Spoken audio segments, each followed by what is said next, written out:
Hello, everybody. It's Alex Swallow here, and welcome to the Coach's Journey podcast. This is my very last interview on the podcast. Many of you will have heard that it is finishing, but in case you missed it, Robbie explained everything in episode 123. It has been an absolute joy to be part of. As you may know, before Robbie asked me to be one of the co-hosts, I was a major fan of the show, so it has been a particular privilege. I'd like to publicly thank Robbie for asking me to be involved in something so special, to thank all of the co-hosts for the special time we've shared together, to thank the amazing guests that I've had the chance to have on the show, and last, but by no means least, to thank you, the listeners, for all your support and encouragement of our work. I never thought I would have this opportunity, and I'm very grateful for it. So, on with the show. I'm lucky to have such a brilliant guest as my final interview, the very talented Helen ONeill. Helen is someone whose work I greatly admire, and I learned so much from her during our conversation. I couldn't have asked for someone better, who in my view exemplifies so many of the values that I think the Coach's Journey podcast encourages. Free thinking, encourage, support of others, and a commitment to the idea that great coaching can change the world. When Helen, a 5 times published author, entered the coaching space, she found that many coaches have misconceptions about writing and publishing. Some felt they needed permission to write their book, while others were held back by gatekeeping, snobbery, and exploitative business practices.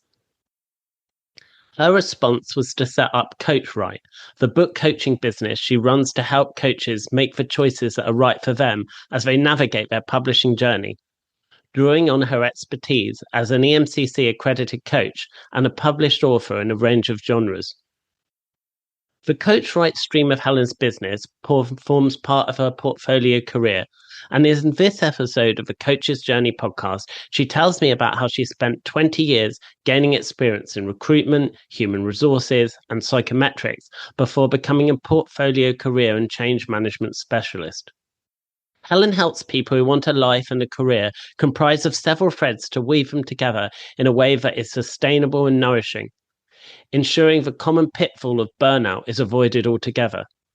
She speaks about the boundaries and strategies that underpin this process and describes the many synergies between the secrets of building a thriving author business and becoming a successful coach.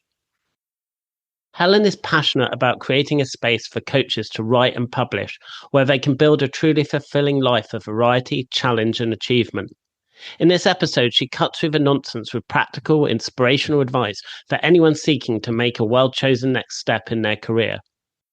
We also talk about how to structure a portfolio career to ensure your time, energy, and income are in balance, setting up a no-stress side hustle that puts a bit of joy into the world, the messy middle of mid to senior level work and the many different paths that it can lead to, AI vertigo and how to get on the front foot rather than living in fear of AI, how to build your online presence without draining your soul by focusing on what you love doing. I hope you enjoy my final interview on the podcast, and I know there is going to be so much for you to learn from Helen. Thanks again for all your support. Helen ONeill, welcome to the Coach's Journey podcast. Hi, Alex. Great to be here. Fantastic to have you on the show. I'm just really excited to talk to you. Tell me a little bit about yourself for the benefit of the listeners. So my name's Helen ONeill. I am a portfolio career specialist, an author, and I am the founder of CoachWrite, where I'm a book coach for coaches. Fantastic. And I want to ask you early on a question that we ask. It's the one question we've always asked everybody on the show, and also reveal to the listeners if they're already have been aware of this, I'm sure, but the podcast is finishing. So this is actually my very last interview, which I'm very excited that I've got Helen on to talk to me. And so the question that we ask everybody, and the last time I'm asking it today, is how do you come to hear about this thing called coaching? Oh, I'm absolutely honoured to be the last person that you ask that question to. It's one of my favourite questions that you ask on the show. And gave me pause to reflect, actually, because my origin story of when I first came to hear about coaching actually goes right the way back to my early career. So I was a recruiter back in the day, and I managed a group of HR associates and what we would now know today as coaches. So they would Mm. go in on a day basis to various different clients and help them with 360 feedback, psychometrics, all of that kind of thing. Of course, I didn't know that was part of coaching at the time. And because I was managing this network of associates, I, got to know them. I got to know their availability. I got to know their personalities. And because they were all learning and development professionals, they were all fascinating. And there was one in particular that I remember going for a coffee with. His name was Mike. And he said, one day I could see you doing this. And I was in my early 20s at the time. And so, in recruitment, it's very fast paced. And I went, oh, yeah, maybe, and put that in a little box and didn't really think about it again. Just enjoyed learning about learning and learning about performance, and applying it to the career that I built in that space. And for the next 20 years, that's what I did. I read lots of books, learned loads of stuff, and climbed the corporate ladder and was very busy, being very busy, and got to meet lots of cool, interesting people all over the world and do loads of exciting things. And then I had a bit of a realization that actually, if I was awake, I was at work, and looked for more balance in my life. And of course, then there was a pandemic, which was handy. And I reevaluated at scale, like a lot of people do.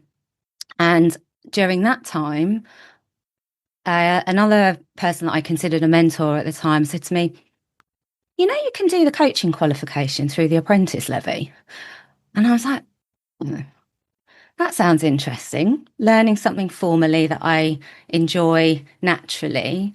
And so that's where the thread of an interest in personal development became a deep interest and expertise in coaching specifically.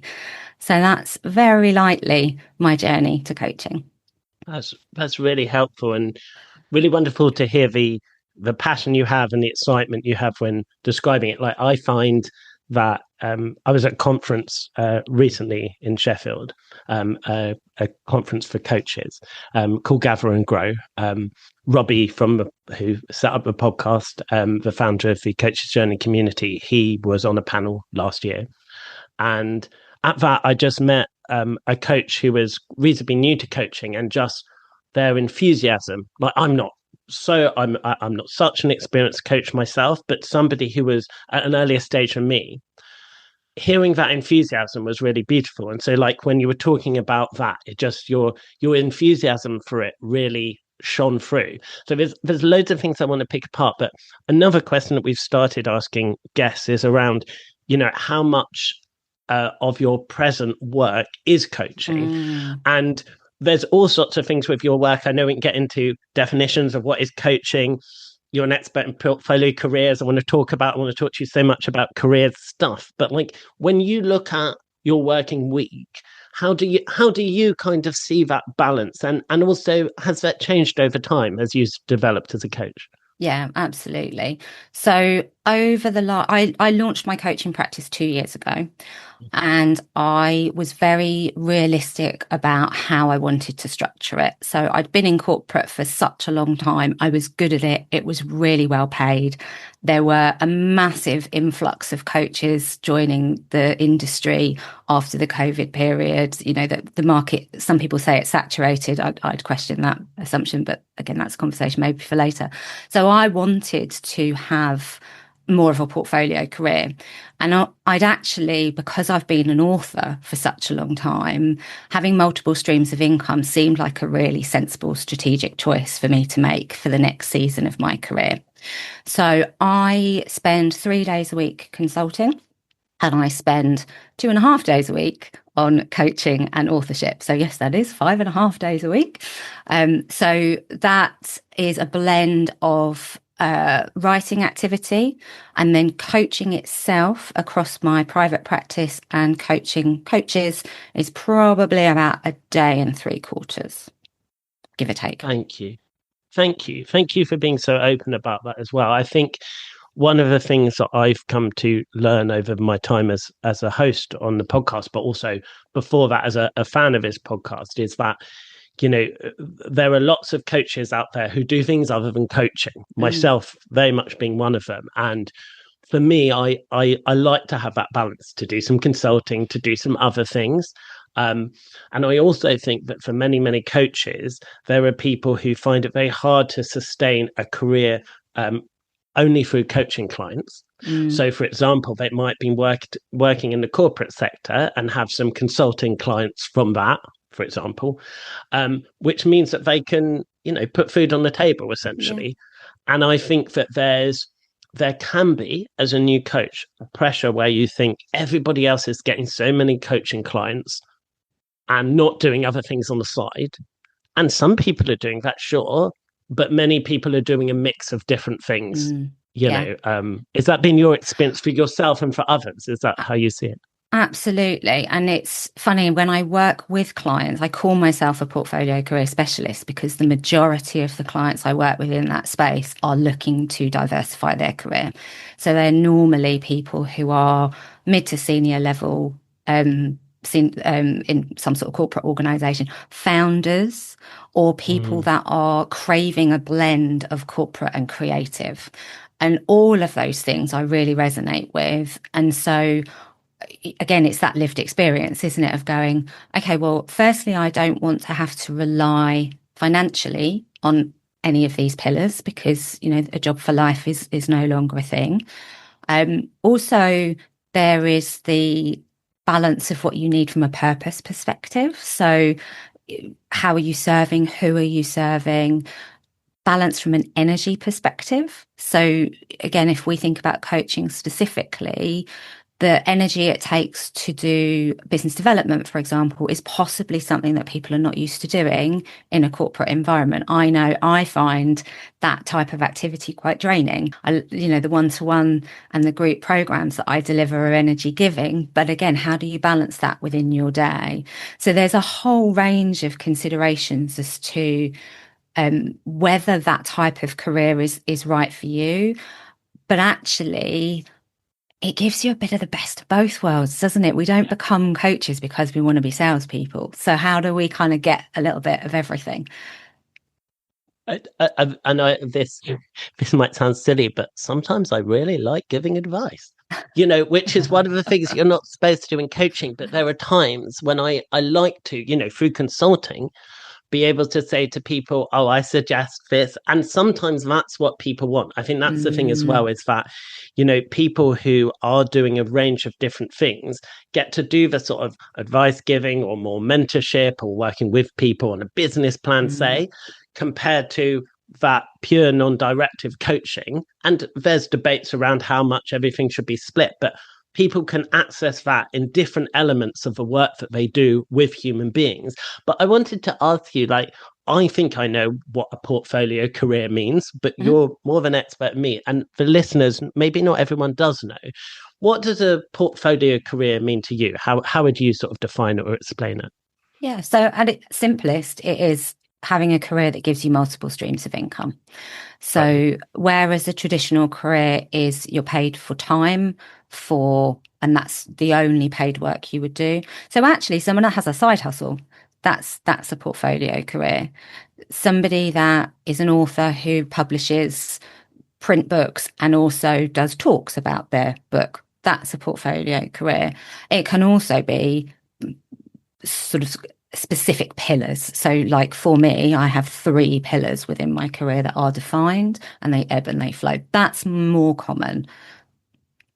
That's really helpful. So I think it's a nice jumping off point to talk more about the different bits of the work that you do. So starting anywhere you want, what would you like to explain about what you do? I think it's really interesting, I think, for the listener, I hope this is very helpful to sort of that we're having a definition in a more general sense, and then we'll actually have Helen's example. And I'm sure there's loads of messiness in all the bits you do, and I'm sure it's taken time to work this out. So it's not, I'm sure it's an ongoing process for many people. But yeah, tell me a bit about what it is that you do. It is. And that's a really important point, actually. I always say with a portfolio career, it's not like you decide what you want to be when you grow up and then do that forever. With a Mm. portfolio career, you decide what you want to do now and then let it evolve depending on what you need and the clients that you have and so on and so forth. But actually, maybe if I tell you a bit more about the next step in the journey, that Yeah, will please. probably lead quite neatly to how each pillar works for me. So when I set up my coaching practice, I gave myself the summer I'd left my full-time job. I gave myself the summer. I fully intended to be a contractor. So I said, right, I'm going to spend 3 months, get the business set up. I'm going to be a career coach. My background was change management, recruitment, HR. So it was a really natural fit to say, actually, career coaching is obviously the space I need to be in. I was like, brilliant, I've got my niche, off I go. Of course, career coaching is not really a defined niche, it's a sector. So I was like, okay, how am I going to drill down into a bit more detail? And as normally happens, you start bringing on clients and you have conversations and you find that zone of genius that we all seek. And actually, what I found was people were coming to me saying, I want to do a bit of this and I want to do a bit of this, and I don't know how to do it in a way that doesn't burn me out and a way that's, again, financially viable and sustainable. So, portfolio career became the thing that I would specialize in. And as I was doing that, I was building my network because, you move into a new industry, you don't really know any other coaches. I wanted to get to know other people so that I had a community around me. I joined the EMCC and went to a load of their networking staff, connected with people on LinkedIn, etc., etc. And while all of this was going on, I was still writing. And so when you're a bit of a book nerd, as you well know, you do tend to talk about books with people whenever you meet them. And I was saying to all of these other coaches, oh, I'm working on a new book. And they were like, oh, that's amazing. I'd like to write a book. And I was like, oh, it's easy. You just write it and then you publish it and then people give you royalties and you help people and it's brilliant. And they were like, I have no idea where to start. And there were so many misconceptions about the publishing space, specifically in the coaching community.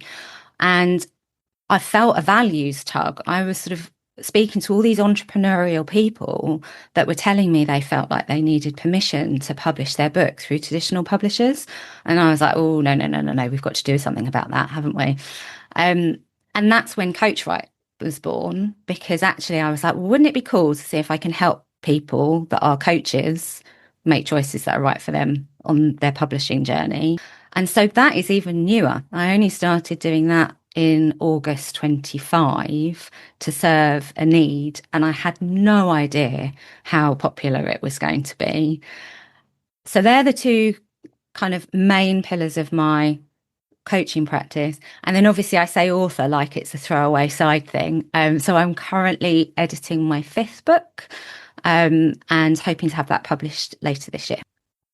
Amazing. And just to clarify as well, that as I understand it, that you write both fiction and non-fiction. I Like do. you write books helping people, and you're also a writer of fiction. Is that correct? It is, yeah. So fiction is where I started.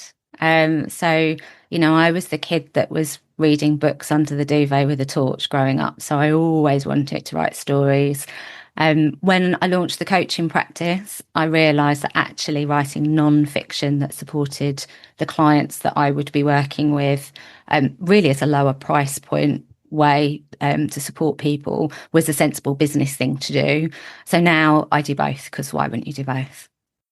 It's amazing. Well, there's links to your books on your website. We'll be linking to everything relevant as always in the show. We link in the show notes to things that are relevant, so people can see your books on your website, and we'll definitely link to that. But there's so many avenues that I want to go down here. I want to make sure I don't forget that you mentioned a side hustle, but you also have a side hustle, don't you? I Oh, I mean, do. What's your side hustle? My side hustle is nothing to do with coaching whatsoever. I also am a knitter and a crocheter, Amazing. and I have Amazing. a very small Etsy store where I make cards, mostly for Christmas, Mother's Day, birthday cards, that kind of thing. And I do call it a side hustle because it has a very strict no stress rule. So that came about because I have knitted for as long as I can remember. I ran out of jump space to put jumpers. I ran out of friends that had small children to give them things to. Ah, And all the charities were oversubscribed. So I needed a way to keep making stuff without it being in my house. So yeah, it's very much seasonal. It's very much for fun. It doesn't make enough money to worry the tax man, but it's quite satisfying when you send a little card out into the world and know it's going to someone's gran or something. It's kind of cool.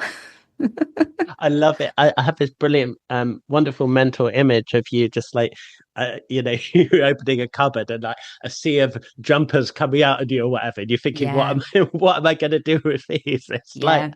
Yarn stashes is a real issue when you're a really? crafter. If I There's a wardrobe behind me, and you have the top shelf where normally you put like Christmas decorations or something. Yeah, yeah, yeah. Yeah, in mine, if you open that, then big bags for life fall out, stuffed with yarn. I love it though. I think it's really nice to, this is a podcast about coaching, but it's really nice. One thing that I think, especially in this longer form chats that we have on this podcast, is when you have, and the listener has the opportunity to get to know the guest a bit better, it's where you're reminded constantly of how multifaceted people are, Mm. and when you're meeting people and perhaps especially if you're a new coach and you see some coaches that you admire, but those people have this whole hinterland of um, jobs they've done, things that they're coping with in their personal life, interests, passions outside coaching, etc. And like, the more that we can all see each other as rounded human Mm. beings and approach it in that way, I think it's slightly less intimidating. Yeah. There might be a person, for example, listening to this who thinks at the moment, oh, I could never write a book. Like, that's great for Helen, but I can't do that. But they might at the same time be into knitting and crocheting and think, okay, maybe I've got more in common with Helen than I first Yeah. realized. And I think that's so beautiful, right? Yeah, and isn't it nice to just look at aspects of our life and think, yes, it's a monetized hobby. Yes, it is. You could say it's a stream of income. I could talk about it as part of the portfolio career. But actually, the thing I said there about it's got a no stress rule, because as soon as Yeah, you say you're setting something like that up, everyone's like, oh, you're going to make this money and that money and whatever money. And it's like, actually, that's not the point. The point of that particular piece is actually sending a little bit of joy out into the world. And, you'll get messages at Christmas from people that live internationally and they'll be like, oh, my gran lives in the UK. Can you handwrite a card and send it directly to them? And isn't that a gift to be part of somebody's Christmas and it's to amazing. send that out? It's just such a lovely thing to do, but not having any pressure on it is really Yeah. important. And, again, you do have conversations like that when working with people that are considering what their portfolio career needs, they want it to look like for them, is to go, actually, sometimes it's okay to do something just because it makes you happy. I love the book link as well because I don't even know this, but Robbie actually maintains a website of his favorite author who passed away, fantasy author, Oh. who I've been introduced to through him a little bit. And so Robbie has a real interest in books. And sometimes that's Mm, the other nice thing is that you, again, people being sort of multifaceted, just thinking about some of the co-hosts of this podcast, for example, Robbie studied maths at university and wanted to be an actor. Neil used to play music on a cruise ship. That was his job. And it's like, again, it's like if I met Robbie and Neil, I'd think, okay, they're coaches, they work with leaders, they do these things. And I'd perhaps always think, without asking them, that was the sort of inevitability of how it always mm, was.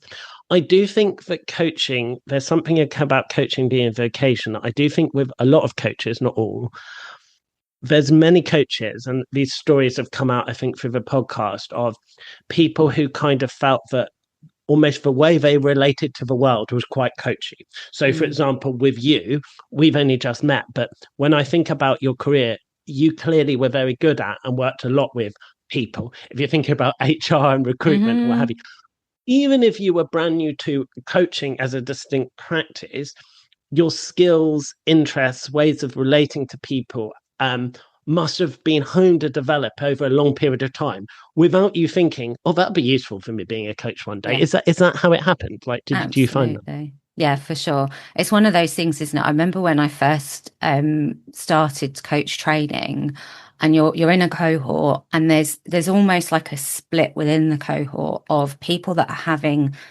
significant epiphanies about the way that they are, the way that they lead, etc., etc.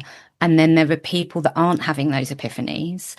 And the reason that they're not having those epiphanies is because they've read all the books and they've been on all the courses and they've asked themselves the question and they've had the feedback from the direct report going, you know, it's really annoying sometimes when you're always asking me what I think instead of just giving me the answer. And you're like, oh, that's the coaching stuff. But yes, you don't realize it until you go on the course. And it's sort of bringing it all to the forefront, isn't it? You're laughing because I feel like you may have been on that journey too. Yeah, and even not so much for myself, more that I've recognized that in others. And also I'm laughing because I think it's a classic example, and I'm sure you see this helping people with their careers, where people think there'll be something that people will do that they won't think will be anything special, and it's actually a superpower. So when I was introduced to time to think, for example, and I was like, oh, being good at listening's a thing. Now, I would present myself as moderately good at listening. Not the best, not the worst. But I never thought of it as a skill, like not as a skill in the sense that if you just allow people that space to open up in a coaching conversation or in a conversation with a friend, it's just wondrous what emerges. And so I think coaching and coaching books and coaching approaches sometimes put a name to things that people have been doing generally, or being good at generally, or cared about generally, that is magic for the person receiving the listening, say. But the person never thinks of that as a skill. They're not on their CV going to write, oh, you know, I can do these spreadsheets and I'm a good listener. I mean, maybe they should, but... These days, it's an undervalued skill a lot of the time, isn't it? But yeah, it's interesting. But again, you know, when you reflect on these things like listening, I remember in recruitment being taught to ask questions. We were taught to interview people using competency-based interviewing, and we were taught you've got 2 ears and 1 mouth, and that is the difference between the amount you should talk and the amount you should listen. And of course, now with having read Time to Think, you go, oh, yeah, of course. But again, you almost internalize some of these things. And it doesn't mean it gives you a head start from coaching training by any stretch of the imagination. It just means that you've started that journey in a slightly different way. And I think also for me, there's something beautiful about the sort of the sense of community as well, where people who maybe have prioritize certain things like naturally for their work and their life, when they meet other coaches, they're like, oh, you're interested in this as well. So this Gather and Grow conference I was talking about, which I was at last week, it's from a Sheffield-based coaching group, and there was somebody was speaking, and she said she was talking about some of the work she did, and she was basically said, I'm into woo-woo stuff. Who else is into woo-woo stuff? Personally, I thought 50-50, you know, but people put their hands up, right? A decent amount of people. And I thought, oh, how validating for the lady and for the speaker, but for each other. And it's like, because they're in a room with people who are happy to be experimental, try different techniques and stuff like that. And it's kind of like, I would say it's a bit like for me when you go to university and you're perhaps a bit of a geek about a particular subject, and all of a sudden you meet people who are more passionate about the subject than you. In your school, you were the most passionate, and you meet people who live and breathe the subject in a way you don't. And it's like, that's what I feel like it's like for coaching. It's like people who have enjoyed a certain way of interacting with the world, when they find a community of coaches, just sort of think, hey, there's other people out there who see the world a bit like that, who like working on themselves, learning what other makes other people tick. It's beautiful, right? Yeah, absolutely. And as you say that, I mean, obviously, I said when I first launched my coaching practice, I made a point of going to find a community. Yeah. And I did that because as an author, I have been in the independent author community for over a decade. So I knew it was really valuable to have peers and, like you say, peers of all different levels of experience. And so I went looking for it in coaching. And sometimes I think we worry a little bit that other coaches are our competition, whereas actually connecting with other people that are in a similar space, it can be lonely, particularly if you're focusing on one-to-one. You know, your only interaction is with your client and you're there in service of your client. So actually, where do you find that connection to support you outside supervision? That's your coaching community, and it's just as welcoming as the author space. But it is quite intimidating, isn't it, when you kind of walk into the room metaphorically or physically and you don't know anybody and you're a bit like, and there's all these kind of lofty academics and you're going, oh, is this where I belong? I'm not sure. I don't know about you. I mean, it sounds like when you're talking about the author space, or there might be another good communities you found. For me personally, the coaching, and I've actually written about this before, the world of coaching is perhaps the first professional community I've really sort of found a home in. Mm, And I say that even as someone who a lot of my work isn't coaching. Um, but in several communities, for me, it was around my coach training, which was with Barefoot. mm. It's around the community, Robbie's community associated with this podcast, and then the Sheffield Coaching Exchange, the conference, who organised the conference I was talking about. Is that I think that for me, it's like there's something about coaches that I feel that have a naturally, on the average, collaborative approach. Yeah. And of course, there are people who think they're in competition and jealously guard things like it Mm, anywhere. But if I could like to contrast it with, I spent a lot of my career in the charity sector. And while I found lots of individual people in the charity sector wonderful, made some lovely contacts and friends, even met my wife in the charity sector. So oh. it was very much worth it. But I found that the charity sector was quite much more jealously guarding Mm, bits of territory than I'd imagined. I thought that people and organizations were there for the cause. And I found that some people and organizations were there to make their organization good mm. and worry less about the general cause. And so the distinction between that and coaching, I've loved moving into the coaching space and enjoying that side of it. Yeah, absolutely. Even sometimes it's the small things, isn't it? Where someone's like, "Oh, I've just read this article and it's really interesting," and you're like, Yes. "Oh, yeah, it is interesting. Let's have a talk about why it's interesting." Like you can't talk to your next door neighbor about that necessarily. So it's that type of connection, isn't it? It's beautiful. It's a shared language. It's like when I was talking about time to think. Mm. I didn't know definitely you'd know it, but I thought it pretty Yeah, likely. Especially as I know that you're a fan of this podcast, and there was a time to think practitioner on the podcast. So it's like when I say that, I have a reasonable understanding that you and various coaches I speak to who are enthusiastic about coaching will know some of the same things I yeah, do. And if we don't know it, we can help each yeah, other. And that's what's so good about it for me. yeah. Um, it's really beautiful. So I wanted to I want to learn a bit more about portfolio Mhm. careers. Um, so if you don't mind us spending a bit Yeah, of for sure. time there, one thing I wanted to make sure I asked you today, and because I think it'd be helpful for the listeners, and this isn't just about coaching, but is at the moment, a lot of people are worried about job Hmm. security. There's a lot of changes coming with Yeah, AI. Now, even if the AI changes are completely overblown, or even if I'm, a techno optimist, I think there'll be quite a lot of good things coming too, but there's bound to be some disruption. And so at the moment, with the economy, cost of living, AI, people are worried about these things. And what sort of advice would you give people, or what are some of the things that they could do to make themselves feel better resourced? I mean, hopefully work with you might be one of them, but like how does this work? How do you work with people? And what are the sort of questions that people are bringing to you? Is what I'm talking about part of it? How do you feel about it? Yeah. So I think oftentimes when clients come seeking portfolio careers, they're coming from a place of overwhelm. We've been through a really difficult decade, haven't we? It's, nobody's had an easy ride, and work has changed significantly and at pace. And that's true pretty much across sectors.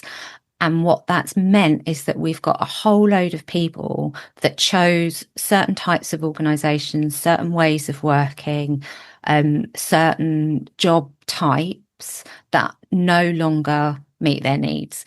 Normally, and I say normally in the sense of often, it's a values misalignment. So again, this is not unusual work for us in the coaches space. We call it the niggle in career coaching, don't we? Where people are like, something's not right, but I don't know what that is. And it might be a hygiene factor. It might be, working in a hybrid model doesn't work for some people. It might be lots of video calls don't work for people. Like it's all sorts of, different hygiene factors that could play a part. But oftentimes it's because organisations have had to evolve to survive. People have had to evolve in order to survive, and then there's a disconnect. So a lot of what the work I do to start with is working out what that disconnect is so that we can find a way forward.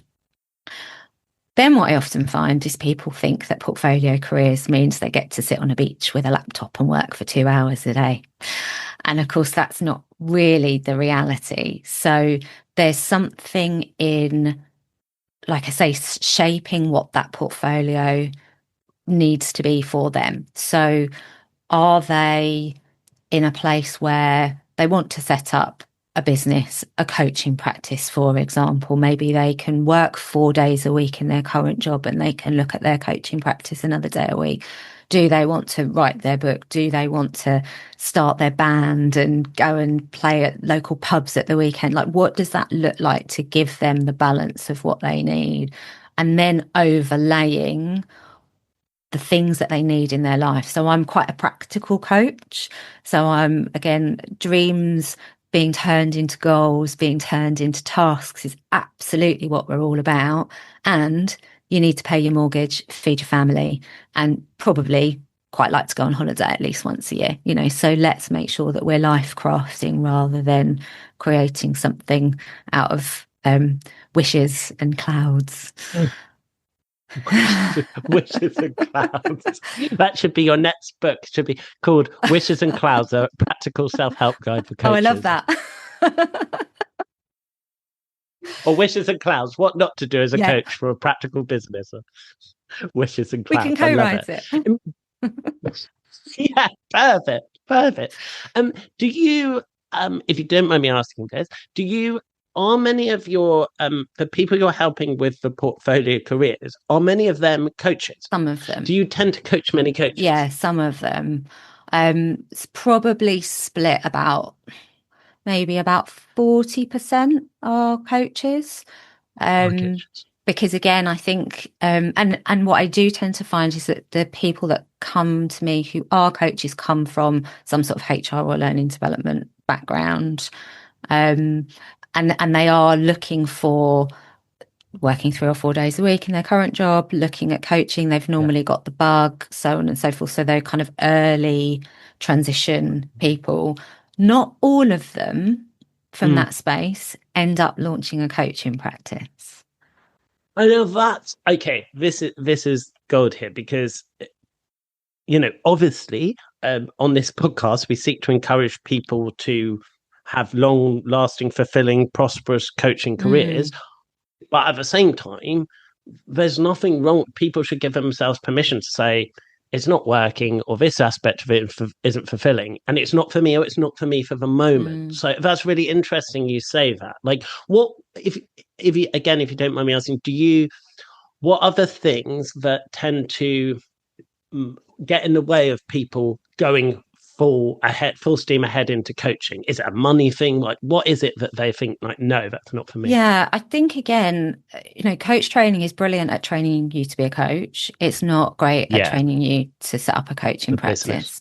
Yeah. And for somebody that has always been in traditional paid employment, setting up a business is a lot of hard work and a massive learning curve. And some people absolutely thrive in that, and some Mm, people don't.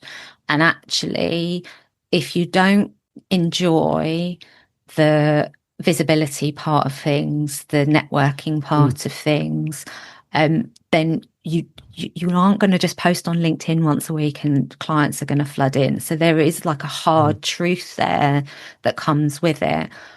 But also recognizing that actually for some people, the coaching is the goal, not the coaching practice. So again, it's some of the clients I've worked with have said, well, I really want coaching to be part of my life, but actually I'd rather volunteer at an organization and be able to do it through that way, or set up an internal mm. coaching network and fulfill my coaching itch that way. So it's thinking about what they want to get out of it. Really helpful. That's really helpful. And yeah, and I love that idea of a coaching itch as well, because I think there are a lot of people who, when they go through some sort of coach training, or maybe they receive some coaching themselves and realize how Mm, powerful it is. I had some coaching yeah. myself. My coach was amazing. Realize there's a real power in it, and yet, as you say, the reality of the business side of it, or what it means, it's like almost that thing, isn't it, where it's like whether somebody's passion should become their business Mm, or not, yeah. or they can fulfill it in other ways. Yeah.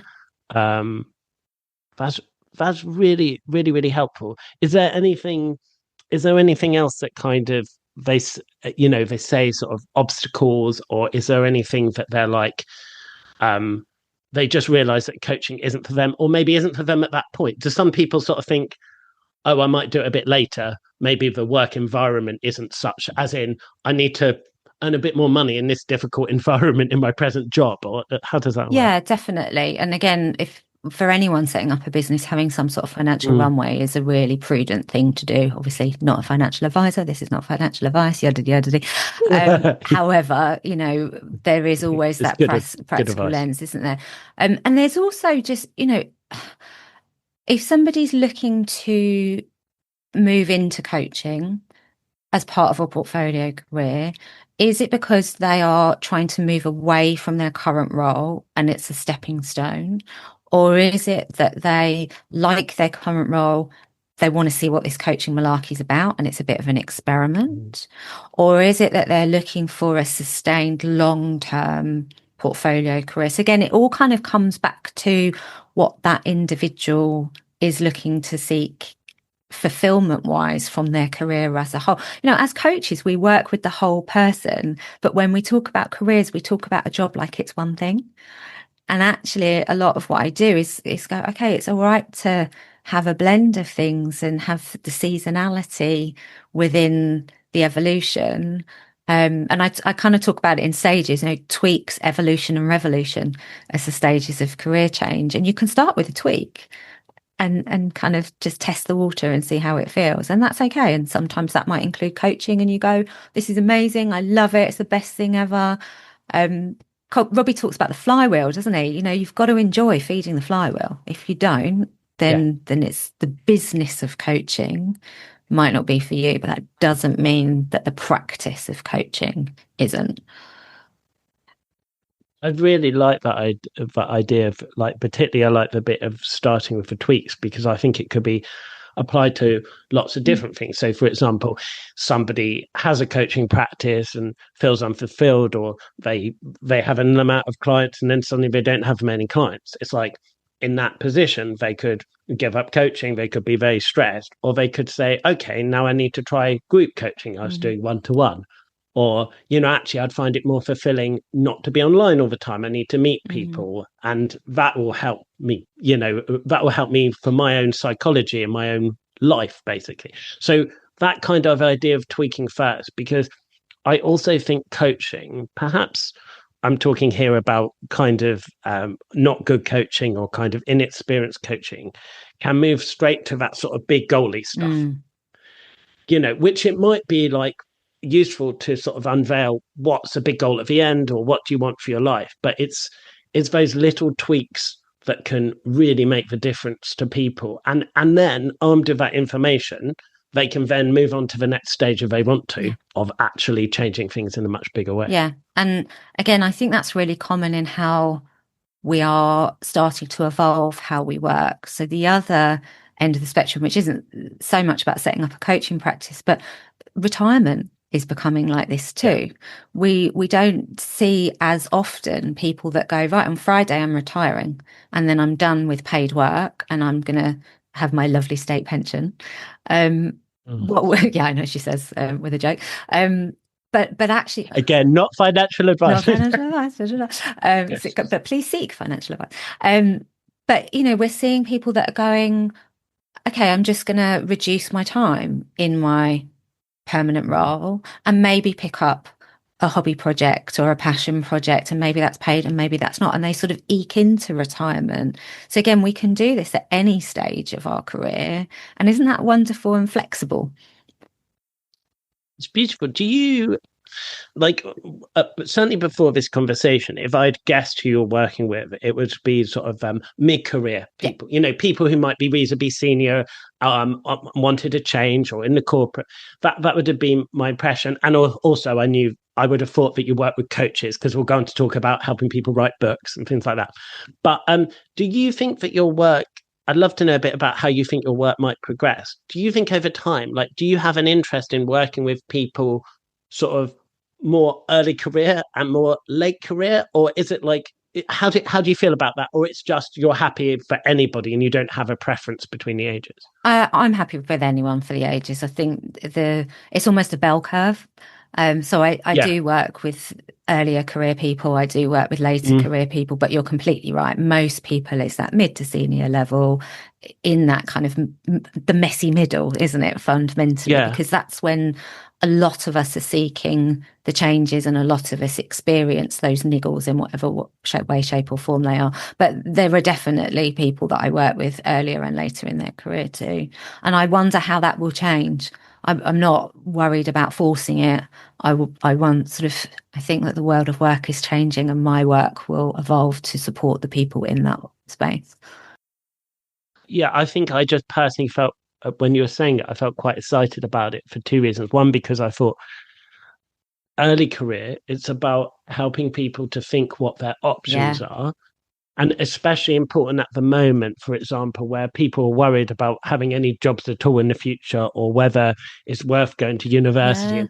And, I think it sounds less intimidating to a person to say that rather than you're going to make all your money and get all your fulfillment through one job, inevitably you're going to change careers as you move through your life, do a certain amount of things at the same time, and that will hopefully lead to at least some money is coming in from somewhere. So I think that's good. And then the other way around, when people are thinking about retirement, it's kind of looking at what people will find fulfilling. Some people, it might be completely cutting themselves away from work, but for example, if they were a coach, doing some volunteer coaching. And some people, it might be that actually they thought they were going to retire, but for financial reasons they can't. But actually there are things that they can play with where they can have a lot of time to do the things they want, and they can still have status, impact, and have some income coming in. Yeah, absolutely. And at all stages, one of the things I often say is to remember to notice the things that are naturally next. So if you are, particularly if you're entering the workspace for the first time, again, we still teach people that to enter the workforce like they're going to have a job for life. It's very much kind of, you'll go to university or enter the grad scheme and then you'll do this for 40 years. And of course, people don't do that now.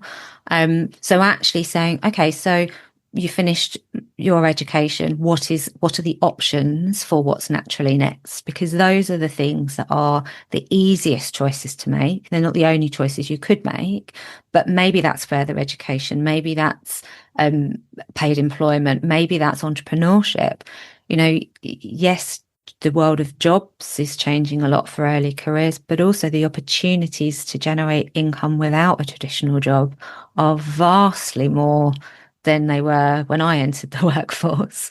And all of those things are going to be better or worse for the individual making those choices. But actually, if you kind of look close to what those options are first, go, okay, let's evaluate them. And if they're right for you, then pick one and go with it.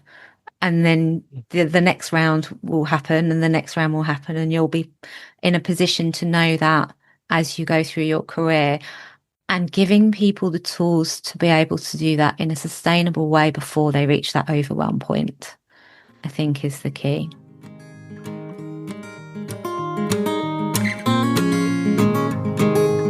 Hi everybody, Robbie here. I'm the creator of The Coach's Journey. If you like what you're hearing on this episode, the chances are you'll love An Introduction to the Coaching Business Flywheel. That's a free ebook available at thecoachesjourney.com.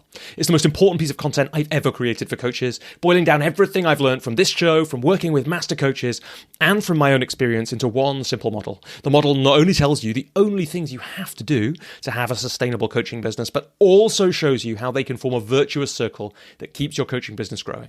It's all free, and you can find it at thecoachesjourney.com. And there's a link in the show notes. Now, back to the show. Oh, that's such a good point. I was going to go off in a different direction, but I'd love to stay here for a minute, because you were talking about how in your own work you were kind of like every waking hour was concerned with work at one point. Not since you've had the coaching practice. So when you're talking about overwhelm, you're talking about someone who's got the t-shirt, like you've done a lot of these things. What if you'd be happy to, I'd like to learn a little bit about like how you've come to those sort of hard-won realizations about the proper priorities around work. And there's a lot of coaching. I know a couple of coaches who specialize in coaching for people who are with burnout and what have you. And what was your experience of that?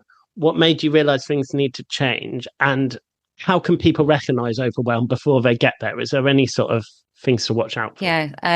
So I think the way that we think instantly to recognize the symptoms of overwhelm is the symptoms of burnout, isn't it? So when I talk about being awake and being at work, burnout wasn't a thing then. But again, hindsight is 2020. And, when you've got a cold all of the time, it's probably your body telling you that maybe you need to not be doing 14-hour days all the time, even if it is really fun. And maybe you need to think about doing something else. And of course, I was in a position where I had a creative shoulder tap going, actually, wouldn't it be quite good if you did a bit less of this work and did a bit more of this work? And was fortunate enough to listen to that.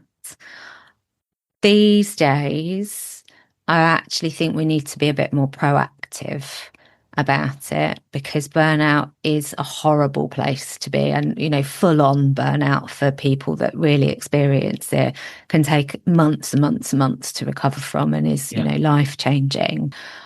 And actually having those tools to say, is this job serving me? Is this way of working draining me to a point where I have no energy to do anything else? And it may be that we've got the values alignment niggle where we go, oh, do you know what, that corporate message that just came out on the internet, I'm not sure I agree with that. And noticing that as a red flag and reflecting on that in the bigger picture. And that's not to say that one piece of comms would make a decision about a career change. No. But if it's a pattern, yeah, absolutely. Or weeks on end where you get to the end of the day and all you can bear to do is lay on the sofa and watch television. Well, okay, so is that because that's a busy period and you're just having to do a bit extra? Or is it your body telling you something else and doing that work then? And again, as coaches, wouldn't it be wonderful if clients were coming to us at that point instead of Yeah. the point where they're really overwhelmed and they've got too many doors Yeah. open and they don't know what to do. And I do wonder, as the industry grows and as people become more used to investing in their own development with their own money, that actually they'll start to go, oh, this just feels a bit odd. Maybe I need to connect with a coach for a few sessions and just work it through and do that thinking. And maybe it is okay. Maybe it's a moment in time, or maybe it's a point to go, okay, I need to start thinking about that next season. It's a really useful point, and especially what you say about, wouldn't it be great if people came to coaches at that point? Because one of the things that I'm a bit unsure about the way that AI is changing things, aside from people losing their jobs or some jobs becoming obsolete, is it's a bit like when you were saying about portfolio careers and about the choices. There are a lot of opportunities in the modern world for entrepreneurial things. There's now a global market. You can sell things online, etc., etc. You can have a one-person business that does very well. But part of the issue is that as AI makes it more possible for one person to essentially do more, it also sets a standard that one person should do more. So if the standard just continually moves, and so it's not like, wow, this person's got 5 times the amount of work done with AI support in a day. Isn't that amazing? Let's, promote them or give them more money or what have you. It's just like, oh, everyone should be able to do that with AI now. I wonder, as AI becomes more integrated into what people do, whether the demands on people will grow, even though the AI is supporting, because it's like, well, you really should be producing even more now. Yeah, it's a really interesting debate, isn't it? Because, you could also, as you go back through time, people were more productive when they learned to type. People were more productive when we first got the internet. So there are always these markers. What's different with AI is the pace that it's coming into our world. And they call it AI vertigo, don't they? Because it's that weird feeling of being. I've not have you heard that phrase. Okay. Isn't it brilliant? No. Because it's it's like discombobulation where you feel like you're standing on the top of a building and you're like, the whole world is spinning. And because it's too quick, because we don't have time to assimilate the new tools into our working practices. And we've got all of this external kind of pressure and almost false belief that everyone else is doing it. Everyone else is using, co-work and doing all these things in an automated way and blah, blah, blah, blah, blah. Most people aren't. Most people are still using AI like a glorified search engine.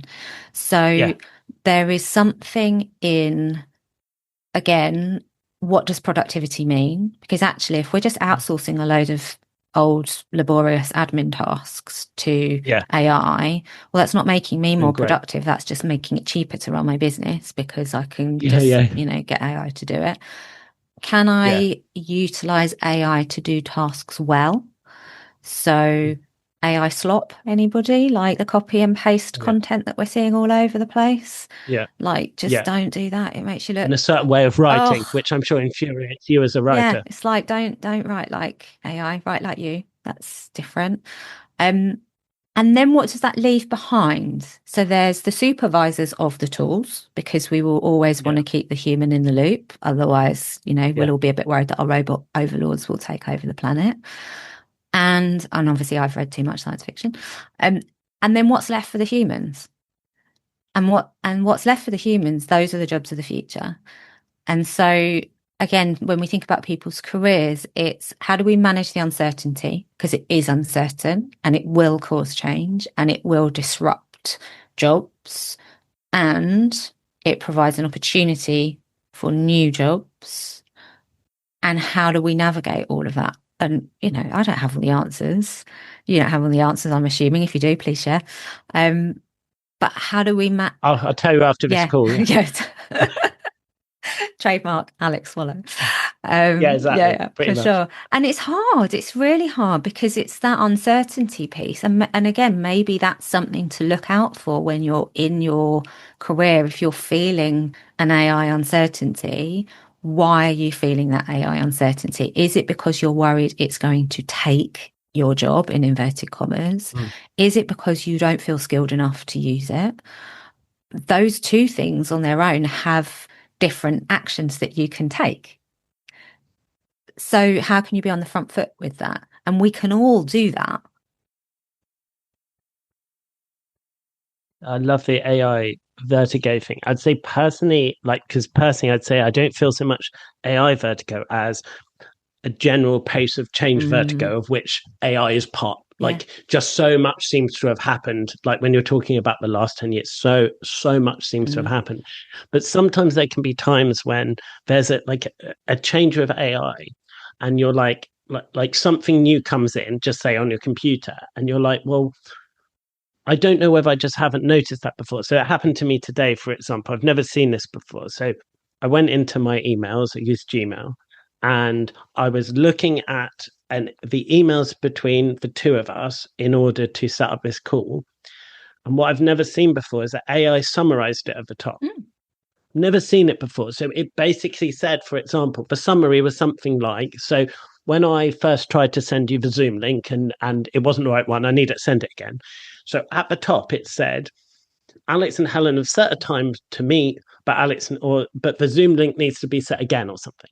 And it was summarizing the conversations. Right? Now, it's useful if I want to see it at a glance. But the weird thing about it is I never clicked a button giving it permission. I mean, I'm sure I did in the terms and conditions. I actually find that quite useful.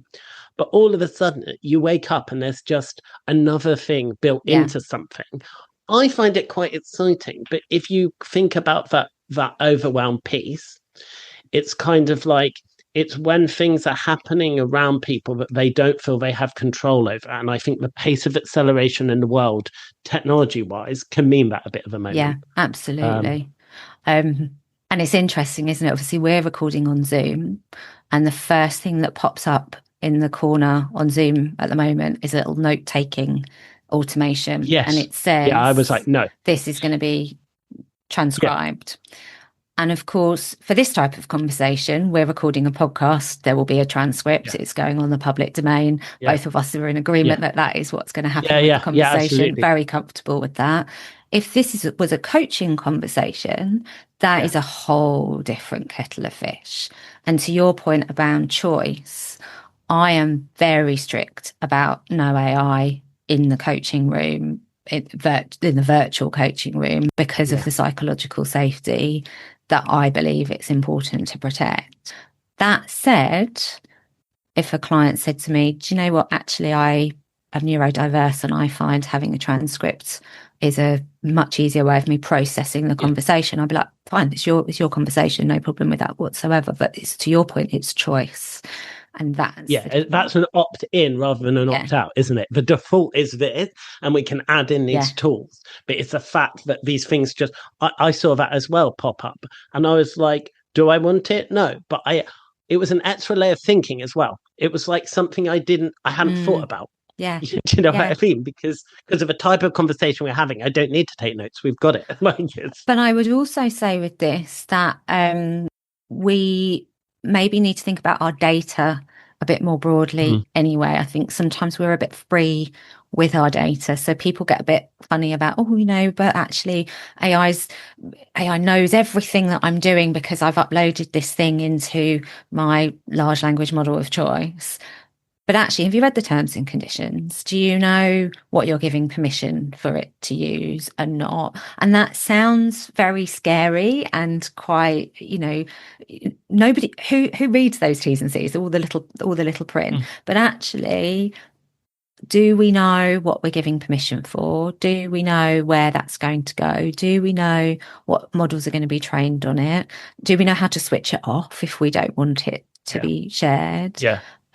What information are we putting into these tools that could be confidential without necessarily knowing? Like there's a whole realm of it. And again, as we think about this in relation to careers, why aren't we teaching people that stuff?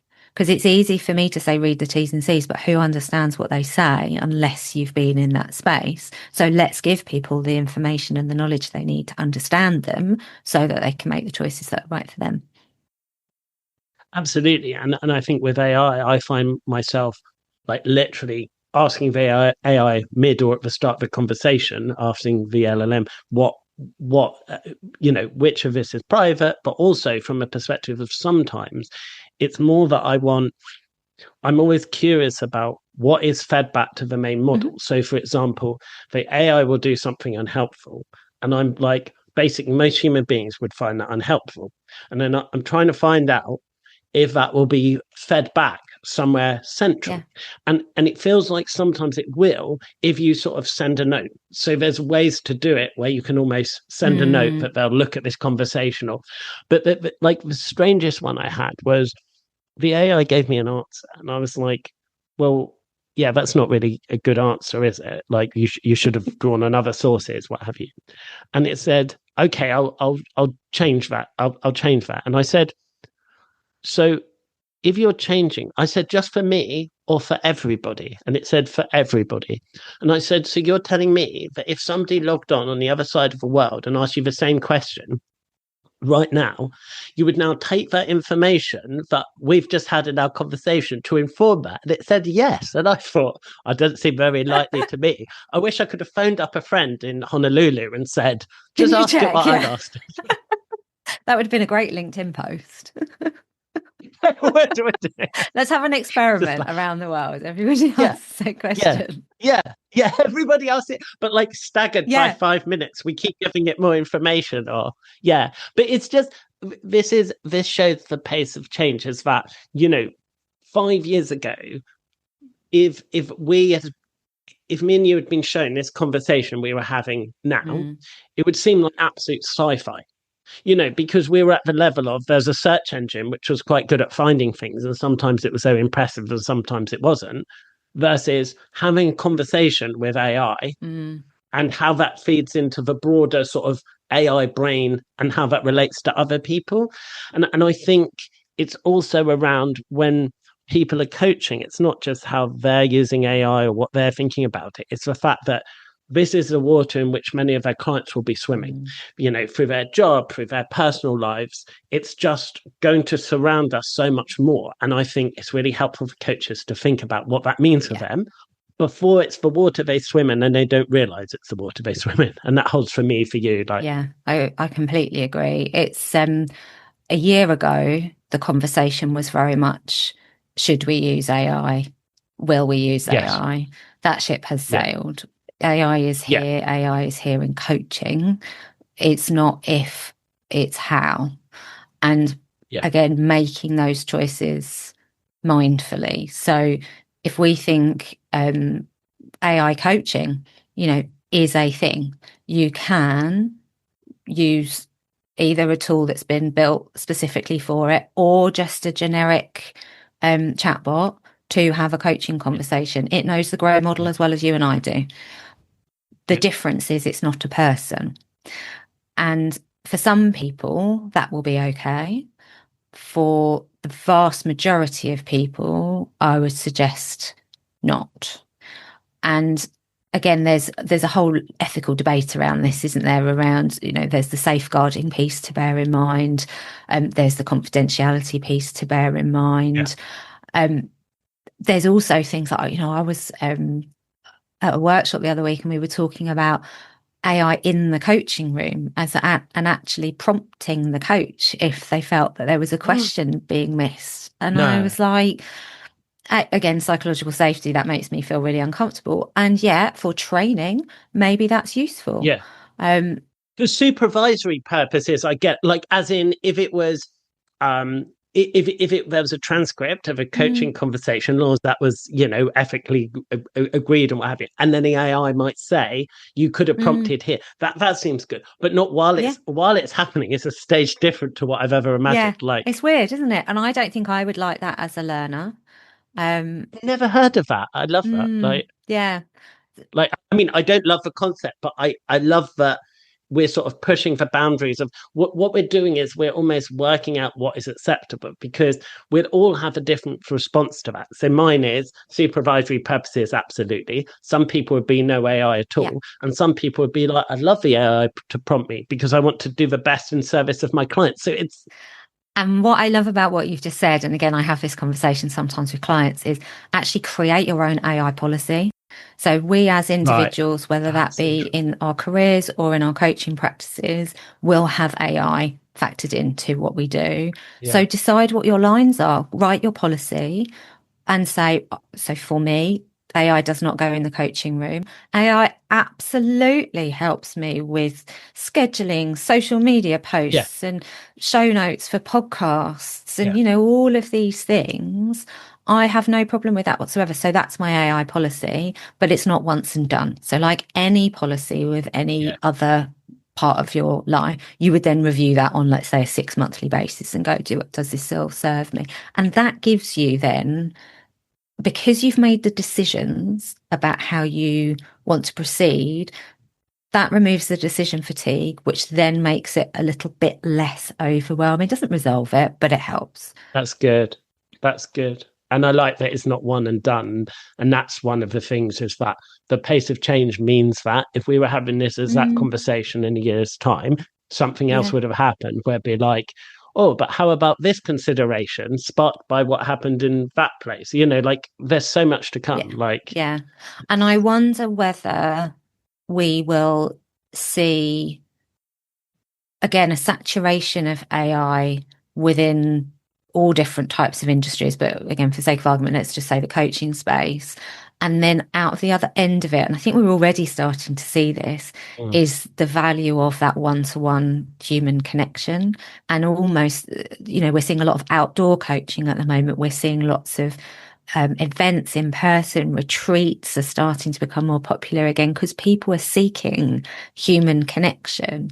So I actually think that in the coaching space, this is a great opportunity and a great time to be building a coaching business because you'll be at the front of that wave.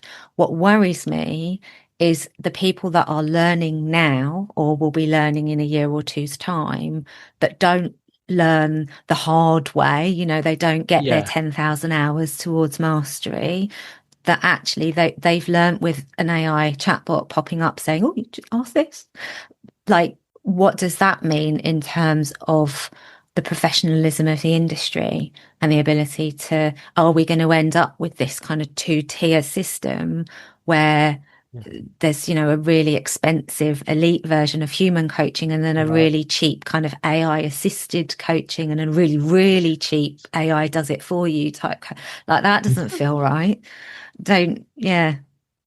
These are great questions though, Helen. This is really helpful because to unpack this, because I really, that sort of thing about leaning into humanity, one of the things that I think is it makes this an interesting time for coaches, kind of both business aside and also for our businesses, is that as coaches are generally people who are interested in people, it's learning about what makes people, by which I mean that what distinguishes AI intelligence from, human intelligence. So something I was thinking automatically as you were talking about, these different levels and how people and retreats and things like that, is when we were talking about, if we're thinking about the time to think method, for example, one of the ways in which, and I don't know how it would ever be possible for an AI to create this, maybe if it was in the head of a robot sitting in front of you or something, but if you ask a LLM a question,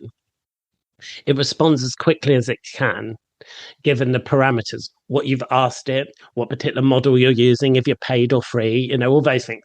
What it doesn't do is to sort of, it doesn't have that dialogue with the person to think, oh no, but now I need to shut up and let this person, like as they were asking this question, I can see they need more time to think about it. I'm not going to jump in. I'm not going to give solutions. I'm not going to, in a way that it doesn't have to be a coach. A conversation with a good friend who cares about you as a good listener is going to do that, Yeah. And I suppose the thing is that ultimately an AI coach is a piece of technology. So it will never care about you because it can't. And again, for some people, they might be able to like hold that. I would have thought that most people, genuine regard, isn't it? It's unconditional positive regard. Like, can a computer have that? I don't know. It's an interesting space. It'll be interesting to see how it pans out. I also would say that we're talking about AI coaching as if it is all one thing. And a lot of platforms are saying they're AI coaching, whereas actually they're not. They're basically kind of chatbot type setups that are, surfacing learning material based on a set of questions rather than a full interactive coaching experience. But again, do we need to be a bit stricter about definitions in this space? Probably. So interesting. I do. I think it's an interesting time to be a human and to kind of understand more about, as I say, our own humanity. And from that perspective, I think it's also an interesting time for coaches. I wonder whether coaches are going to be confronted over the next, say, 5 to 10 years with more people bringing sort of more philosophical type questions, something I'm very interested in, but more about, the nature of existence, people's place in things. If humans aren't needed for certain jobs, well, that means, people's work being our identity, but kind of how we fit into our place in the cosmos. There's kind of big questions, and those questions have been prompted, even if AI never stopped advancing, which of course it will, but if there's some random reason it didn't, we've got to a stage that I never knew that we'd get to during the time that I'm alive, where you can have a conversation with something that feels human, even if it isn't. Like, it's kind of uncanny, like in many ways. And because you can't see the workings either, can you? So with the olden days, like, you could kind of work out, you could see what an internet search was thinking. Whereas now, and this is almost why some of the models have built in this sort of validating questions point, isn't it? So it feels a bit more like you're driving. But actually, because you can't see the workings, it's like, who understands how the algorithm works? Nobody understands how the algorithm works, even the people that built the algorithm. No, they don't understand completely like how it works. There was something which really weird recently where, like, one particular LLM kept on, in loads of responses to people, kept on mentioning, I think it was goblins. It was some sort of, and there was, for some reason, back in the day when they'd given it its like frameworks, they'd either told it, they'd use an example of goblins or something like this, and for some reason it just keeps on turning out, so it will use these examples of goblins to people, which seems particular, and people are like, oh yeah, it mentions goblins to me as well, just in some answer about saying nothing to do about I think it was goblin. And that's the thing as well, is that I think that one of the sessions at the conference was on trust, and one of the weird things about trust with AI is that if it could seem, bits of the conversation, parts 1 to 10 could feel like you're speaking to a human, and part 11 could be like, sorry, did you completely misunderstand my point? And I'm not saying human beings can't do that, but it's just that weird thing where it's like, it's a little bit similar to, I don't know if you've heard of this phrase, uncanny valley. No, I love that. So it's to do with the fact that, say, if you have it was particularly, I think, around the film Polar Express, like the animated. It's when you have humans are basically kind of unsettled by things that seem human but aren't. There's a kind of, and so it's like, it's okay when it's like Disney cartoons, and it would be okay if it was photorealistic people but created by AI, but there's a kind of midpoint where it's very good but doesn't quite seem human, that people particularly are repelled by that sort of thing. I find that such an interesting concept in kind of like how we relate to other human beings, or I don't know, like there's something interesting there. For sure. And it's I keep thinking about M dashes as we're talking, because obviously that's one of the key things, isn't it? Everyone's like, M dashes make it look like it was AI that had written a piece of copy. And yet, if you read literature from the 20s and 30s, it is peppered with M dashes, and that is why it's learned that mechanism. And so it's almost like it's been to one particular lesson and embedded it too much. But it won't always. So maybe the fact that we feel a bit uncomfortable about it is almost a good thing at the moment, because it's when we can't tell the difference that it then becomes like, oh, and because ultimately as humans, we want to belong and we want to connect. How do we then build that human connection when the AI is still around? So I do think like I say, I think we'll see a resurgence in human-led everything, artisan products, handmade Christmas cards, face-to-face coaching, walking in the paths. Knitting. Yes, very much so. But I do think people will value those things more. I know I do. No, it's fantastic. I've so enjoyed us delving into this conversation, because I want to want to ask you a bit more about coaches writing books and you writing books and that process, which I know is a part of your work, something you're very, very, very passionate about, and indeed your own podcast I'd like to talk about as well. But I think that it's a nice segue now, because we've been talking about what makes people people, and one thing that makes people people is people being creative, putting things out there into the world. And a large part of your work seems to be about helping people do that. So I know that you've written for a long time and you have a love of books, but could you tell me a bit more about how you support people? And you were saying about how they were a lot of people were like, even accomplished people were worried about writing books and publishing and all the rest of it. I bet there's loads of listeners who might want to write a book one day. So could we start to unpack that a bit? It's always the thing, isn't it? Whenever you walk into a room and say, oh, I coach people about writing books, everyone's like, oh, the book lovers always, eyes light up. So specifically, I started working with people because I'd been in the space for a while, and again, you learn a lot of things, don't you, when you're around people that love the same thing that you do. And I hadn't realized that, particularly in the coaching space, there were a lot of misconceptions around different types of publishing. So traditional publishing, independent publishing, and hybrid publishing. And what you should do with regard to writing a book. There's also, unfortunately, quite a lot of sharks in the space where they sort of say, you give us tens of thousands of pounds and we'll help you get a bestseller sticker and yada, yada, yada. And ultimately, I'm just somebody that likes learning and likes reading books. And so helping people get their words into the world seemed to be an obvious thing for me to do.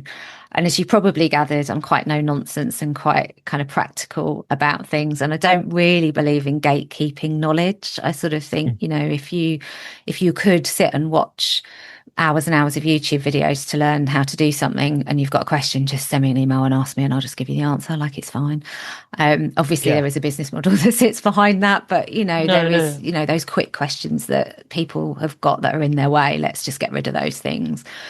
And what I've noticed is there are a lot of coaches who want to write a book for legacy reasons. So again, quite often we start our practice because we want to help people that were like us earlier in our careers, and a book is a great way to do that.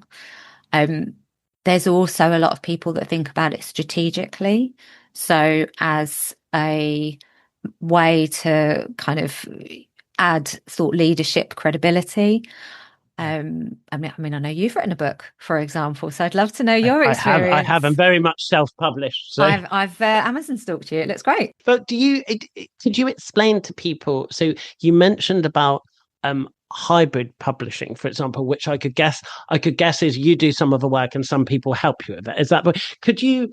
I think it'd be really useful to sort of, for the listeners, to kind of to just explain a little bit how the gamut runs from everything on your own to what people, I presume, see as traditional publishing, which someone would have done 20 years ago. How does that work? Yeah. So traditional publishing is the thing that people associate when you say publishing. So those are the publishing houses you would approach them either directly or through an agent. They will, with a proposal for the book. So you wouldn't write the book first, you'd write a proposal. They would then say yay or nay based on whether or not they thought they could sell the book, and also the audience that you bring with you a lot of the time. Yeah. If they agree, then you write the book.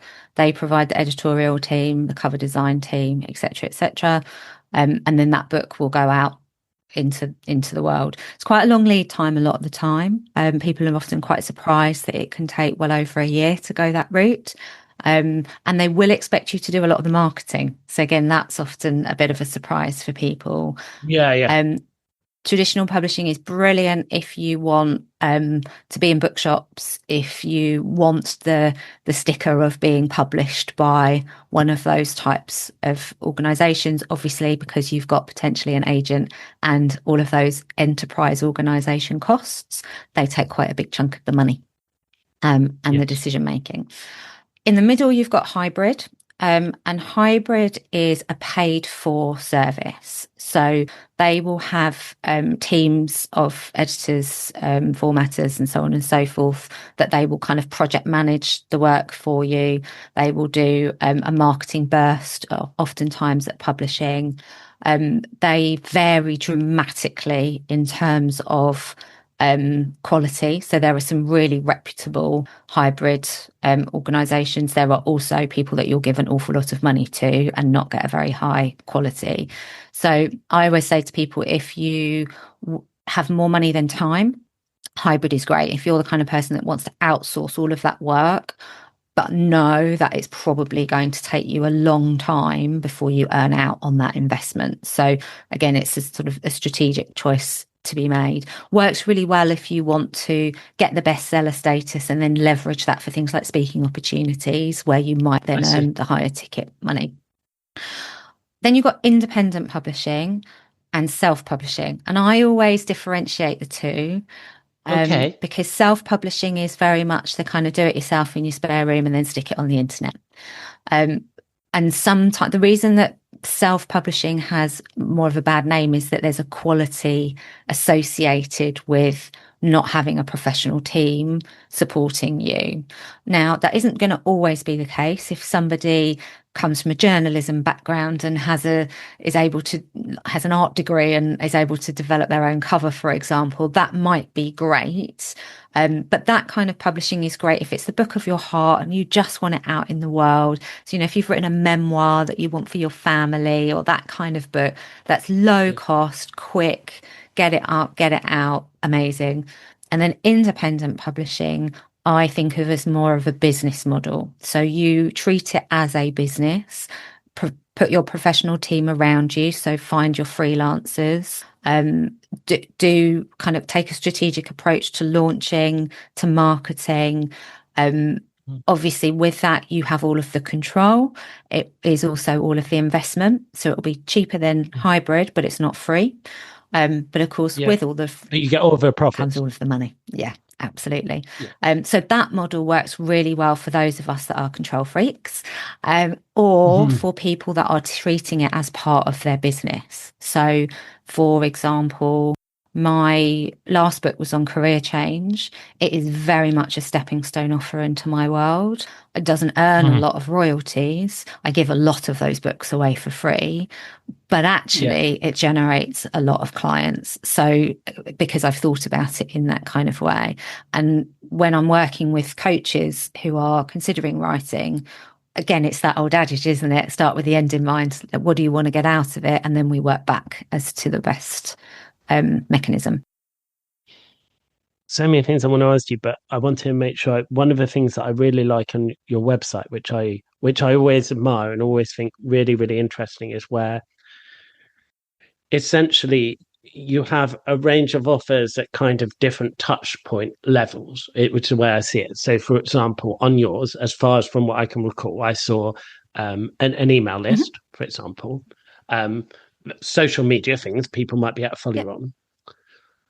And then you had like the offer for books, which is going to be, less expensive than spending one-to-one time with you or having a group experience with you. But you even had several downloads things that resources, under resources section, I think, that people download. Now, I didn't click on it to see, but for those, would people give you their email and you send it Yeah. to them? Is that the way Yeah, it works? absolutely. So I just think for the listeners, it's the way that when people run their businesses to sort of bring people into their orbit, I really think it's worth thinking about what can you offer people as a kind of like a free experience of you, which could be anything, including real life, going to a networking event, reading something you've posted on LinkedIn, and working your way up to what's your like premium product. But between that, there are not only loads of different things that you can take people through, but those things could potentially be linked to each other, i.e., someone signs up to your email list for free, but then you give them an offer on your email list. There's so many ways to join it together. And I think a lot of coaches starting off, it takes you time to realize all the different things that people do to bring other people into their orbit. Is that how you see it? And how strategic was it? Like, did it start off and you just started adding things? Or Yeah, I'm smiling because I learned this from the independent author space. So so the synergies between running a successful author business and running a successful coaching practice, there are loads of them. And so there are so many lessons that I bring across from that space to my community. And the first lesson was your list. So your list is your business. That is true if you are an author. That is true if you are a coach. And it makes me laugh. So when I left my corporate job, and you do that email, don't you, where you kind of go, bye everyone, if you want to keep in touch, da da da da da. Yeah. I set my newsletter up and put it in my leaving email. And I had 2 people sign up at the time. Now, at that point, of course, it was career coaching that I was focusing on. And I built that list over a period of time. And eventually it made sense to transition it into the coaching space. And the vast majority of the people came with me. But what I always say is, you can have 1 million followers on LinkedIn. You can have loads of engagement on Instagram, but neither of those things belong to you. Your list is your list. That's the people that have opted in to hear from you and are interested in you and that connect with you. So I always say, start there. I do a weekly email mainly because I really enjoy doing it. And it's like, and it is like a letter to a friend. A lot of the time it's just interesting stuff that I've noticed or read, and some prompts for reflection. And like you say, the occasional offer for people. But it doesn't have to be weekly. It could be fortnightly. It could be monthly. So I always say, pick a platform, pick a cadence, and then grow your list. That's where you start. And then you're right. The offers that I add I'm a massive believer in meeting people where they are and giving them what they need. And when it comes to writing a book, some people are at idea stage. So they need to have, like, how do you go from idea to first draft? Some people just need a space to write with other people. Well, they don't need a program. They just need some writing sprints. Some people are further along and they want to think about their marketing strategy. Well, they don't need lots and lots of one-to-one coaching. They just need 90 minutes to get into the detail and come out the other side with a plan. Yes. I think I saw an offer. I saw your offer of that on your website, actually, when it was just like a one and done shot. Someone just needs a bit of help. I thought that was so clever. Yeah, because you do. Like, sometimes with this space, you just hit because it's new, right? Someone will have written their book, they've got it back from the editor, and they go, oh, how does Amazon work? And actually, I want to get into libraries. Well, how do I do that? And what about, I feel a bit funny about only being on Amazon. Can I publish on other platforms too? And again, they can go and research that, or we can just work through that together. So that's kind of how I set it up. And then, to be honest with you, the rest of it comes about from conversations I have and things that people say. So I do a podcast which is part interview, part Q&A. So it started off just as interviews once a fortnight. And then what I realised was people kept asking me all these questions. And I was like, I could just answer those questions in a short episode. And so that's now what I've started to do, where people will say, should I write my book or my coaching program first, is one that I just did not so long ago. And I was like, well, here are the pros and cons. That's the information you need to make the decision that's right for you. I'm not going to gatekeep that information. Let's just put it in a 10-minute episode on the internet, and then you can make a decision. it's really useful, I think, because one of the things that I support people with personal branding and influence and what they want to get out into the world. But what I always find interesting is that people feel like, for example, I love LinkedIn, but people feel, oh, do I have to be on LinkedIn? And my view is that there's no have to about any of it, but that it's really important to know that you just need to think about like how you'll come across. Like you need to think about, so for example, it's probably quite useful for people to be able to find you somewhere if you want to have an online presence, or if not, how are you going to meet enough people in real life? And also just what do you have a passion for? Like if someone loves making videos, then they should basically just make videos, go on YouTube and build it that way. Sure. Apart from the only thing they might say is their YouTube channel still doesn't belong to them. So there is like a backup, but people can find ways to do it in ways that they like. So of course, through coaching, we want people to stretch themselves. There might be things where like, I'm always curious about the difference between whether someone like really just doesn't enjoy doing something, it's not their skills, and so it's good to not do it, versus someone's got anxiety around, they think about how they'll come across, and actually with a little bit of support they'd be fine. And it's a fine line for each of us to work out. I always think to myself, am I resisting this because I'm a bit scared of it, versus I know it's just not really my bag. It's so true. And you don't have to do all of the things, do you? So I always say pick one to start with. So when I started, I picked LinkedIn because it's more written form and it's more conversational. So I find that more of a natural home. I set up an Instagram. I very rarely posted on Instagram. I did what they did, when I first started, I did the advice of, post every day and do a reel and and it sucked my soul. And so I stopped doing it. I launched a podcast because I love podcasts. And what I then realized was I could use my newsletter that I love to write and my podcast transcripts that I love to record, and going back to our point earlier, and then I can use AI to help me pull out some posts that I can put onto Instagram that I don't love, but now I have a presence there. So I didn't do that originally because I didn't have time.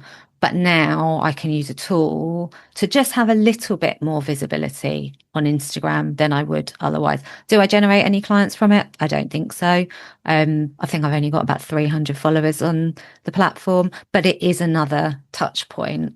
But actually, my focus is the longer form written content and the longer form spoken content, because that's what I enjoy. Yeah, and I just love you saying about what you enjoy, because I think quite often that can, for a lot of people, that can get lost. Like people think that they must do something in order to be successful, but also, apart from anything else, this is our life. Like if we get to enjoy the thing as we're doing it, it's like if you enjoy it anyway, if it brings you joy and fulfillment and it serves your other goals, perfect. And also I love that idea of like for repurposing content, which I think is so important for what you were saying about taking out the transcript. Then you've got something for Instagram, which is that one thing that I think probably overwhelms people is that they think, oh, I've got to do all these different bits. But it's like, can one original thought become an article, a podcast, a book or something? Yeah. And when I say original, by the way, it's probably none of us have entirely original thoughts. It's a thought dressed up in our human presence. Your thought and my thought, we would present to the world in a different way. Like I sort of say to people when they're talking about writing for the first time, I say, fine, this is something interesting. This is what I think about that thing. Here is an example of how that might relate to you and your life. And quite often that is the format, particularly of the weekly email, where I'll go for a walk and I'll be pondering something and I'll be like, oh, that'll be really interesting for the community. And I've got one of these dictation tools and I'll be walking around the park dictating this email to my readers. And then that's the the message that ends up in their inbox on a Friday morning, obviously with some editing in between, because, you know, park words. But again, it's how can you think about building these things into your week so that that's not overwhelming. That's just something that naturally happens. What I think, and I've thought this before I've had the chance to speak to you today, but I thought from your website when I first wanted to have you on the show, which is that I feel that like you've got a really good way, and I don't know whether it's just because of the way your brain works, it's your experience, it's the systems you set up, or it's all three, but you have a really good way, I think, of linking things to other things, so that I feel that like the way in which you said the independent author space and the things you learned from that would be taken into promoting your business as a coach or helping people write books themselves. The fact that when I said it seems quite obvious to me that the skills that you'd have picked up in your career doing other things at a high level, supporting people, would then go into coach. And I think I think there's an overall piece there, which is quite often when I'm sort of encouraging new people in the coaching space or encouraging anyone, it's kind of around seeing other people doing good work and then building a flavor of that for yourself, which is resonant with you, because as we're coming to the end of the Life of a Coach's Journey podcast in terms of recording new episodes, if I look back and I look at all the amazing people who've been on the podcast, either I couldn't do all the things they do, one, because I don't have the skills, but also because some of their things would be directly contradictory to each other. Some people don't have a website. Some people, their website might be their whole business. Yeah. Some people like public speaking. Some people hate it. Like there were some people who came from one career and some from a completely different career. What I can do is to say, all those people have found a way to work for them, which I can learn from. And they're showing up as full human beings, which I can learn from. And the piece is working out how I can do that better for myself. Yeah. Absolutely. That's the piece. Not copying, not feeling from the fact that all these brilliant people, including yourself, are doing these brilliant things. Everyone needs to do exactly the same. But it's like Helen found something that works for Helen. That's perfect. Yeah. The only thing that we all have to do if we start a business is tell people about it. How we do that will vary dramatically. I know people that are all over social media and they absolutely love it. And I've got like a 30-second tolerance for it, even as a general kind of user. And just recognizing, as you say, those things and going, okay, so maybe I'm better face to face than I am on a big networking event online, for example. So I tend not to go to big kind of 100 people online type events because I don't get on with them very well. I'd much rather go to something where there's 30 or 40 people, but I'm going to meet them in person.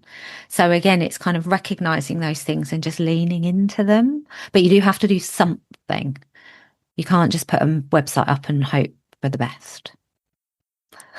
And it's about finding things which like resonate with you. And it's that thing about the sort of stretch, like in our conversations, when you sent me over some information before the podcast, you were saying about how you set up a podcast and generally you like asking the questions rather than answering the questions. See, I wouldn't have known that from how expertly you've answered my questions today, but like that's it. Well, tell me a bit about that, because I think it sort of serves what we're saying about finding what you enjoy and what resonates with you. How do you feel about that? That's really interesting. Yeah, so I've forgotten I told you that.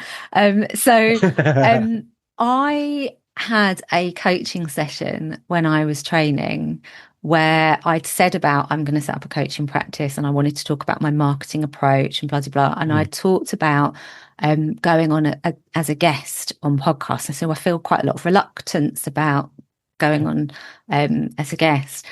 And at the time, there was an awful lot of questioning around, is this kind of a confidence thing? Is this some sort of limiting belief from deep in your childhood? And it really bothered me at the time. And I sat with it for months and months and months. And then I had a conversation with another coach. And she said, based on your background, she said, you were a recruiter. So your job was to interview people. Then you worked in change management and your job was to ask people what their business requirements were in order to be able to meet them. So you asked people questions.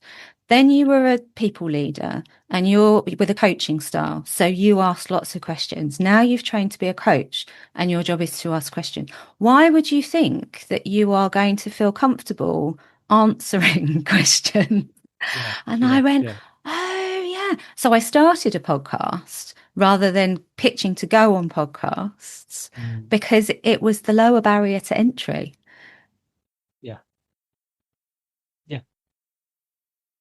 And so how do you how do you feel though, being this like the other side of the microphone, so to speak? Like, if you don't mind me asking you, in the moment, how has this experience been for you? I think I still feel trepidation being the person interviewed before the conversation. It's a little bit like no matter how many presentations you do, you always get a bit jittery. I think I've learned to become less nervous about it. A lot of it depends on the interviewer as well. So we've had a very back and forth conversation today and much less of a, so tell me about a time when. Also, I think as I've got more established in the business, I've felt more confident with telling my own story. That identity has evolved. And you know, again, you become more used to talking about it. So I think it's like anything. It wasn't that I had a particular belief or nervousness ingrained. It was more that my learned behavior was to be the other person. But I think what's really important is that still bothers me, that coaching conversation, not because of the other person that was training with me. They were brilliant, but by the coach mentor who was overseeing us at the time really pressed the point home of, no, there's something here. You should have gone into it in more detail. Da, da, da, da, da. And it still bothers me years later that I was like, but do I have a limiting belief about this? Do I? Is there something that I need to explore? And it's taken me an awful long time to go, no, I think we're good. I think you were just less used to being on that side of the conversation and you've needed a bit of practice. I think that's okay.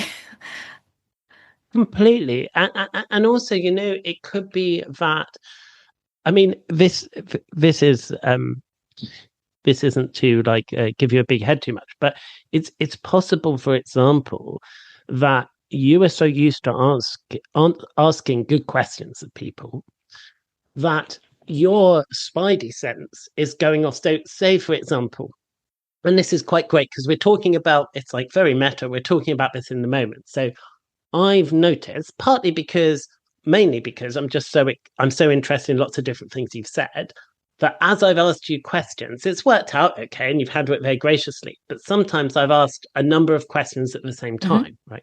Now, it's because I'm like, oh, this is interesting, this is interesting. But firstly, that isn't very sort of coachy. I know this isn't a coaching conversation. I should probably ask you one and let you answer. So it's even possible that your spidey sense, you know, hopefully not with me all the time, but I wouldn't be offended if it was, you perhaps, compared to a lot of people, tend to ask pretty good questions, right? So you're not your judgment of people, but you would sort of, you know what a good question is, right? And because of you've had that repetition over the time, presumably with your natural aptitude, how you ended up in these careers, you can do that bit so well that it's even possible when you're on the other side, some of the questions aren't good. And again, I'm not being self-deprecating. I mean that when you're expert in a certain thing and you're used to doing it, part of it is your repetition, but part of it is you know what makes it good. How does that land? So there definitely haven't been any bad questions today. That's wonderful. And we've had a natural flowing conversation, which I hope comes across when people are listening. What I do notice sometimes is with people who are less experienced at asking questions, my curiosity takes over and I start asking them. And almost I have to watch not to turn the table and be like, oh, that's really interesting. Let's have a chat about that. Now, where did this go and what happened with that? And da da da da da da. And almost maybe being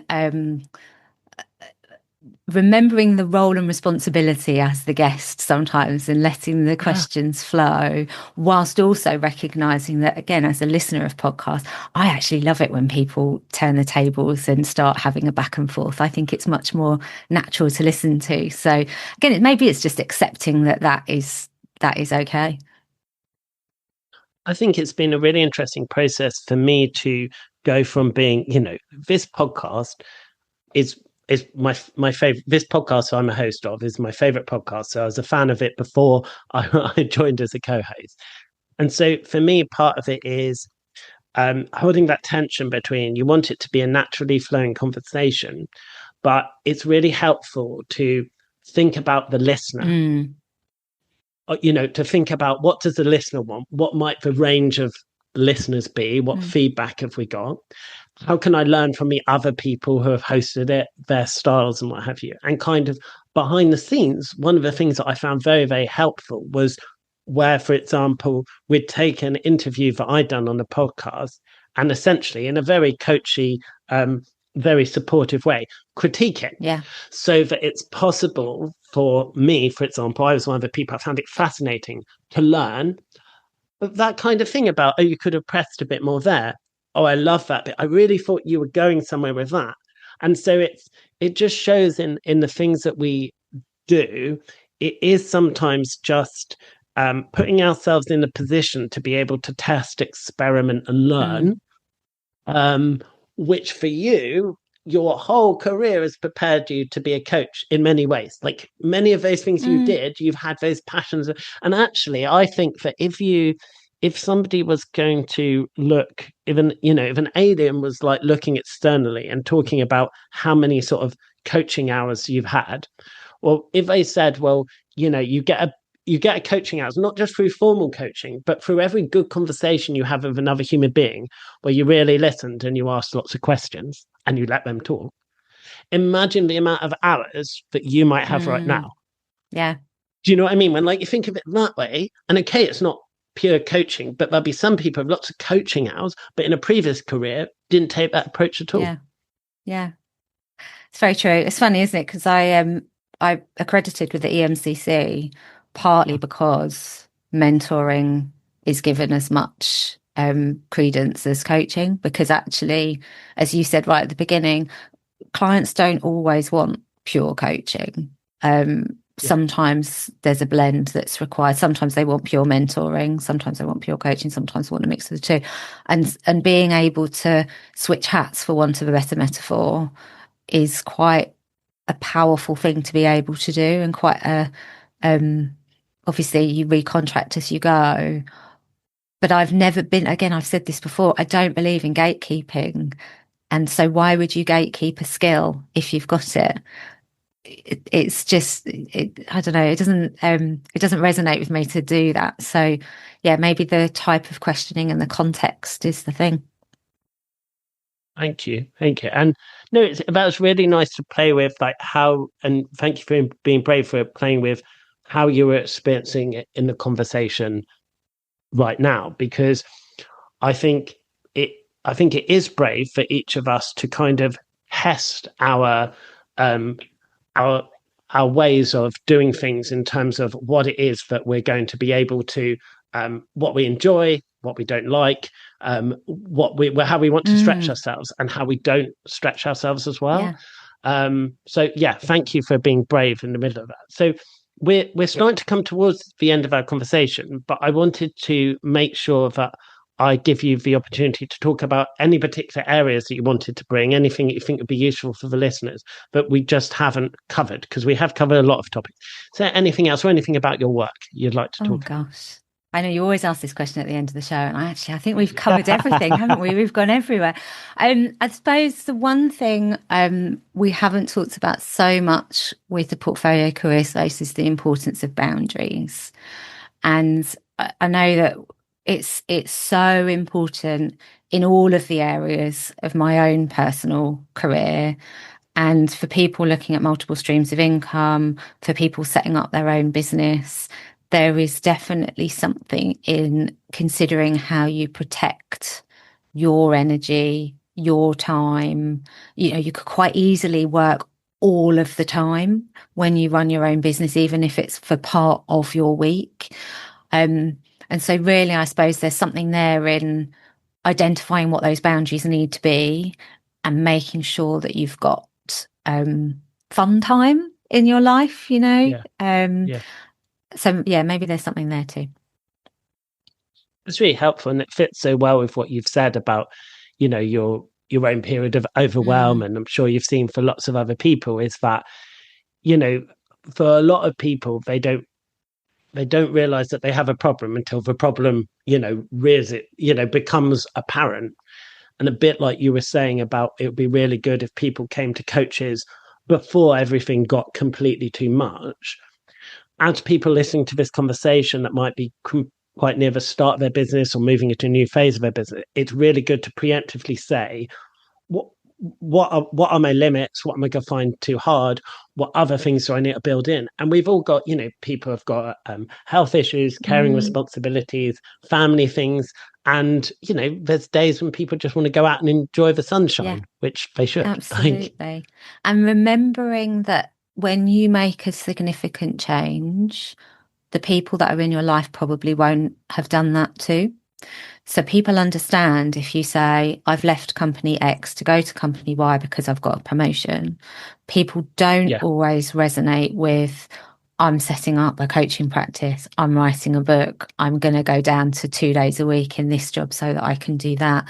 And there's a lot of residual kind of fear that will come sometimes from the people that are closest to us.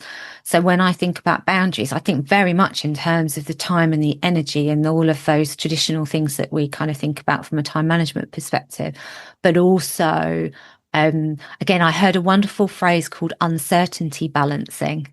And I think when you're embarking on something new, if you are in a place where maybe your nearest and dearest don't quite understand, how can you balance that? Oftentimes that's with a community of some sort, but thinking about it in that way so that you feel fully supported, because they do support you. They're showing that support in a different way to the way that you would probably want them to. So again, thinking about it in that sort of term as well. No, that's great. I think I do think we're lucky in the coaching space, but I generally just think coaches are good people and there's really good communities. And like with many things, if there isn't a community either in your area of the type you'd like, the coaching space needs more community. So please, anyone listening, set one up. This podcast itself, Robbie brought all of us together. I've met wonderful people, interviewed wonderful people.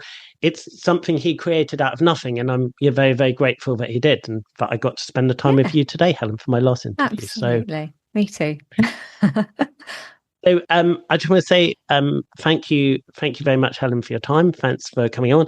Thanks for being so open and honest and being brave and in the moment. And I think there's so many gems there that will be really useful for the listeners, lots of practical things for them to take away and think about. It feels jam-packed there. So could you just say what your website is so that people can find everything about you? Absolutely. Yeah, the easiest place for people to find me is coachwrite.co.uk, and that's writes like write a book. Perfect. And as I've already outlined and Helen's outlined, there's loads and loads of resources and interesting things to see on the website that relate to all of the things that we've been talking about. And we'll also put everything else in the show notes as well. So thank you so much for coming on the show, Helen. Thank you for having me.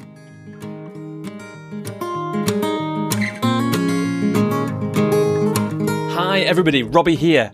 I'm the creator of The Coach's Journey, and I've got just a few quick things to share with you before you go on to the rest of your day. If you loved this episode, I think you'll love my free ebook, An Introduction to the Coaching Business Flywheel, which you can get at thecoachesjourney.com. It's my attempt to boil everything I've learned from my years supporting, coaching, and interviewing coaches about their businesses on this show into one simple model containing the fundamentals of any sustainable coaching business. These are the only things you have to do to have a sustainable coaching business, and the things that if you don't do them, you can't have a sustainable coaching business. And you can get it, again, for free at thecoachesjourney.com. And if you want to go deeper, you can find out more about my work with coaches there too, whether that's through a 12-month group coaching experience, or you can reach out to me directly via that website or via robbieswale.com to speak to me about one-to-one support. Thanks for listening, And we hope to have you back with us on the Coach's Journey podcast sometime soon.